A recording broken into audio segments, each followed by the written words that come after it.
Allô, contente de te revoir. Si tu es ici, c'est pas par hasard. C'est probablement parce que ton énergie te fait défaut, parce que les fringales prennent trop de place, parce que la gestion du poids est devenue un combat, ou simplement parce que tu sens que ton corps pourrait faire mieux, mais il le fait pas. La vérité, c'est pas que tu manques de volonté, c'est un problème de carburant. Avant d'aller plus loin, je me présente rapidement. Je m'appelle Antonietta Cricolo. Je travaille depuis des années avec le corps humain, l'énergie, le mouvement, la physiologie du corps. Ma mission, elle est simple, aider les gens comme toi à reprendre le contrôle de leur énergie pour que leur corps arrête de travailler contre eux et commence enfin à travailler pour eux. Dans cette vidéo, on va aller un peu plus loin. On va t'expliquer comment le corps produit de l'énergie, quels sont les différents carburants qu'il peut utiliser et surtout pourquoi certaines sources te donnent des pics, des chutes, des fringales, alors que d'autres apportent une énergie plus stable, plus claire, plus durable. Parce que quand l'énergie change, tout change. Allons voir comment ton corps fonctionne vraiment. Aujourd'hui, on va mettre des mots de la physiologie là-dessus. Donc, commencer par le fait que le corps humain a besoin d'énergie pour tout, pour penser, pour bouger, pour récupérer, pour gérer son stress. Mais le problème le plus fréquent, c'est pas combien on mange, mais comment le corps accède à l'énergie. Et pour comprendre ça, on va aller parler d'hormones. Allons commencer ensemble avec les différentes sources d'énergie. Donc, priorité numéro un, fournir l'énergie nécessaire au corps pour bien fonctionner. Donc, on a des alternatives. On a soit des glucides ou des gras. Commençons avec les glucides. Les glucides, quand on les ingère, c'est des pâtes, du pain, des fruits. Donc, ils se convertissent en glucose. Et pour faire rentrer l'énergie dans la cellule, il y a l'insuline qui rentre qui est produit par le pancréas. Et on peut l'imaginer comme une serrure, comme la clé dans la serrure pour ouvrir et donner accès au glucose pour qu'il rentre dans les cellules, pour qu'il vous fournisse de l'énergie. Maintenant, j'aime bien comparer le glucose à un foyer et au bois d'allumage, plus spécifiquement. Donc, quand on met du bois d'allumage dans le foyer, qu'est-ce qui arrive? Il s'allume facilement. Donc, il nous donne une énergie rapide. Et qu'est-ce qui arrive aussi? C'est qu'il s'épuise facilement parce que c'est un petit bois. Donc, l'effet ne dure pas très longtemps. Et qui dit glucose va aussi dire déchets métaboliques dans le corps. Et quand on parle de déchets métaboliques, on va parler aussi de radicaux libres. Et les radicaux libres vont se transformer en oxydation dans le corps et qui fait qu'on devient plus vieux plus rapidement. Donc, vieillissement un peu plus précoce. Et souvent, parce que le bois d'allumage s'éteint rapidement, qu'est-ce qui arrive? On a un crash systémique dans notre corps. L'autre l'autre alternative, excusez, c'est le gras. Donc, le gras, il peut produire de l'énergie dans des circonstances, dans des conditions spécifiques qu'on va voir ensemble tantôt. Et le gras, qu'est-ce que ça va donner? Ça peut produire des corps cétoniques et c'est ces corps cétoniques qui vont fournir de l'énergie. Et moi, les gras qui se transforment justement en corps cétoniques, je les compare à du charbon dans mon foyer, dans mon feu. Et ça, c'est une énergie qui, on le sait, du charbon, ça dure plus longtemps, elle est propre, puis c'est stable. Donc, allons un peu plus loin. Toujours mettre une image quand on parle tantôt des glucides et des chutes et des pics et tout ça. J'aime cette image. Donc, quand on mange, le matin, on se lève, on prend le petit déjeuner, donc on mange des glucides souvent, un bol de céréales, un bagel, des toasts.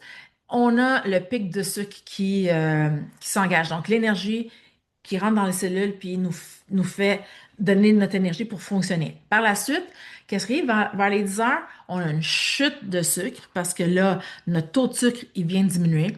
Et on cherche une petite collation, un fruit, une barre tendre, on ouvre le tiroir.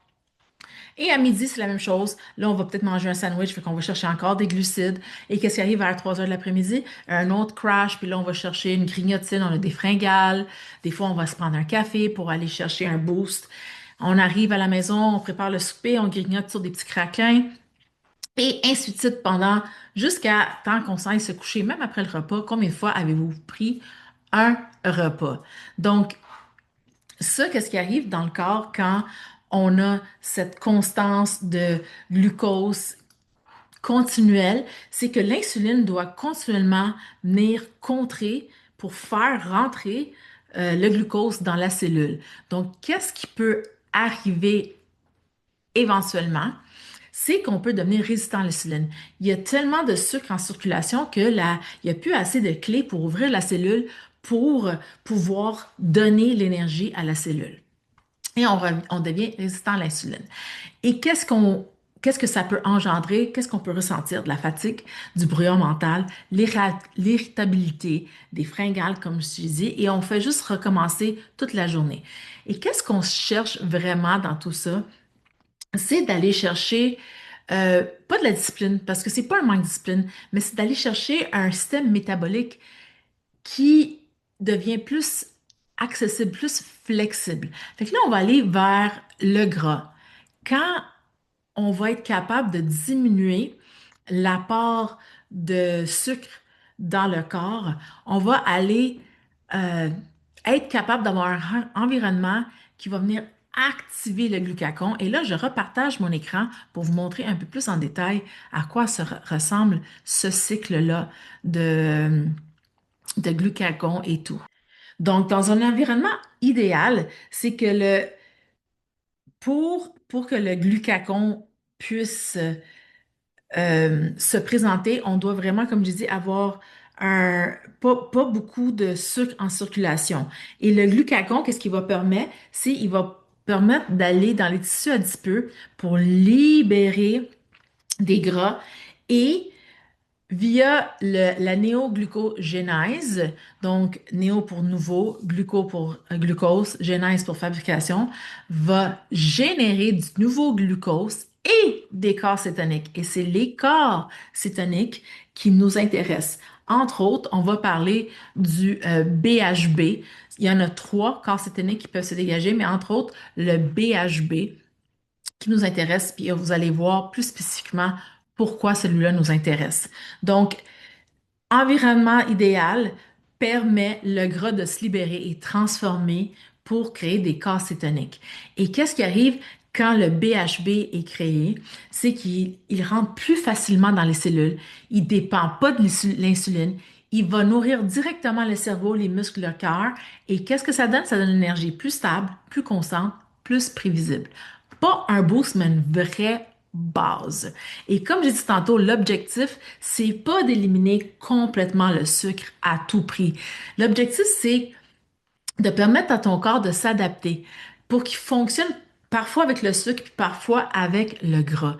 Et c'est ça qu'on appelle la flexibilité métabolique. Quand elle n'est pas là, on va ressentir notre fatigue chronique, des fringales constantes, la difficulté peut-être à perdre du poids, une surcharge mentale, la récupération qui est difficile. Et quand la flexibilité métabolique s'installe, c'est là que notre énergie est plus stable, la faim s'y régule mieux, la concentration s'installe et on récupère mieux. Maintenant, pour produire ces corps cétoniques-là, on a, on peut les produire nous-mêmes. Ça s'appelle la cétose endogène. Donc, on peut la produire, mais euh, il y a des conditions particulières à respecter. Donc, l'état de cétose peut aussi être engendré en jeûne prolongé ou suivre une diète cétogène stricte. Et je vais vous montrer, je repartage mon écran et je vais vous montrer à quoi ressemble une diète cétogène stricte. Donc, l'état de cétose endogène, donc produit par le corps même, donc endogène, c'est ça ici, c'est quand on consomme 20 grammes, moins de 20 grammes de glucides par jour. Donc voilà, tomates, brocoli et c'est fini. On a déjà dépassé ou atteint notre 20 grammes de glucides. On ne peut pas se permettre d'être dans le mode libéral ou même modéré parce que là, on dépasse le 20 grammes de glucides. Et quoi représente 20 grammes de glucides? Je vous donne des exemples. Une à deux tranches de pain, dépendant du pain. Une demi-tasse de céréales, de gruau, une demi-tasse de pain, excusez, de pâte et de riz, un demi-bagel, 5 craquelins. C'est vite fait, ça, dans une journée, là. Une demi-patate, une pomme, une tasse de baie, une demi-banane, deux dattes ou un quart de tasse de fruits séchés. Donc, ici, on voit que c'est quand même un environnement qui est strict parce que aussitôt qu'on dépasse le 20 grammes de glucides, on recommence à zéro. Et ça ne veut pas dire que parce qu'on a pris 20 grammes de glucides dans la journée, que le corps va tomber en état de cétose immédiatement parce que ça dépend de votre qualité métabolique. Donc, si votre corps a beaucoup d'insuline, comme on a parlé en circulation, il doit s'adapter avec le temps. Donc, ça peut prendre des semaines, des mois, même parfois plus longtemps que ça pour être en état de cétose de façon endogène, de façon naturelle. Et l'autre chose, c'est que c'est restrictif.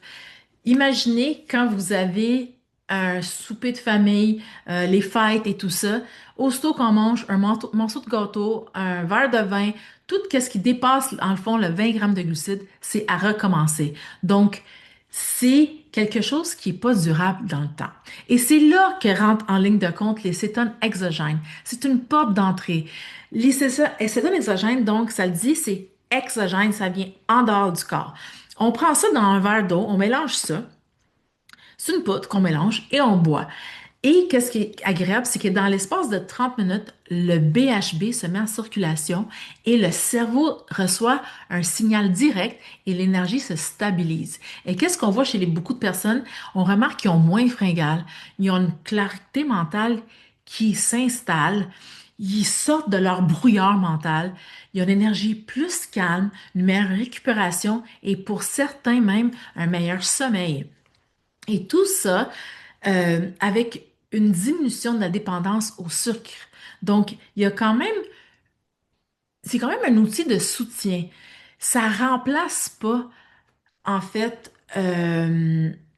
des bons choix alimentaires.